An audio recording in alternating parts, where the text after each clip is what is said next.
Chapter 9.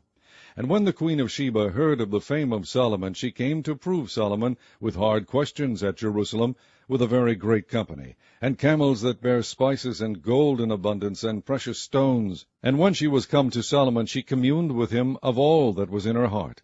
And Solomon told her all her questions, and there was nothing hid from Solomon which he told her not. And when the queen of Sheba had seen the wisdom of Solomon, and the house that he had built, and the meat of his table, and the sitting of his servants, and the attendance of his ministers, and their apparel, his cupbearers also, and their apparel, and his ascent by which he went up into the house of the Lord, there was no more spirit in her. And she said to the king, It was a true report which I heard in mine own land of thine acts and of thy wisdom. Howbeit I believed not their words until I came, and mine eyes had seen it. And behold, the one half of the greatness of thy wisdom was not told me, for thou exceedest the fame that I heard. Happy are thy men, and happy are these thy servants, which stand continually before thee, and hear thy wisdom. Blessed be the Lord thy God, which delighted in thee, to set thee on his throne, to be king for the Lord thy God, because thy God loved Israel, to establish them forever. Therefore made he thee king over them, to do judgment and justice.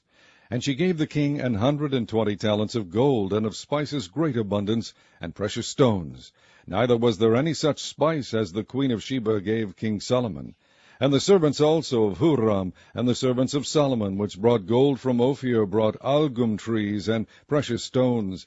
And the king made of the algum trees terraces to the house of the Lord, and to the king's palace, and harps and psalteries for singers. And there were none such seen before in the land of Judah. And King Solomon gave to the queen of Sheba all her desire, whatsoever she asked, beside that which she had brought unto the king. So she turned and went away to her own land, she and her servants. Now the weight of gold that came to Solomon in 1 year was 666 talents of gold, beside that which chapmen and merchants brought, and all the kings of Arabia and governors of the country brought gold and silver to Solomon. And King Solomon made 200 targets of beaten gold. 600 shekels of beaten gold went to one target. And 300 shields made he of beaten gold. 300 shekels of gold went to one shield. And the king put them in the house of the forest of Lebanon. Moreover, the king made a great throne of ivory, and overlaid it with pure gold. And there were 6 steps to the throne, with a footstool of gold, which were fastened to the throne, and stays on each side of the sitting place, and 2 lions standing by the stays. And 12 lions stood there on the one side, and on the other upon the 6 steps. There was not the like made in any kingdom. And all the drinking vessels of King Solomon were of gold, and all the vessels of the house of the forest of Lebanon were of pure gold, none were of silver. It was not anything accounted of in the days of Solomon.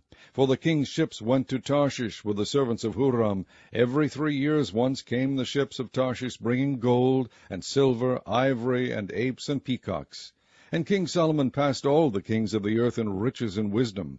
And all the kings of the earth sought the presence of Solomon, to hear his wisdom, that God had put in his heart.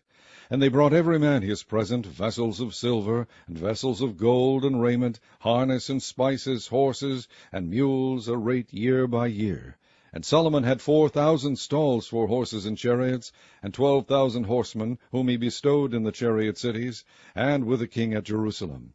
And he reigned over all the kings, from the river even unto the land of the Philistines, and to the border of Egypt. And the king made silver in Jerusalem as stones, and cedar trees made he as the sycamore trees that are in the low plains in abundance. And they brought unto Solomon horses out of Egypt, and out of all lands. Now the rest of the acts of Solomon, first and last, are they not written in the book of Nathan the prophet, and in the prophecy of Ahijah the Shilonite, and in the visions of Iddo the seer against Jeroboam the son of Nebat?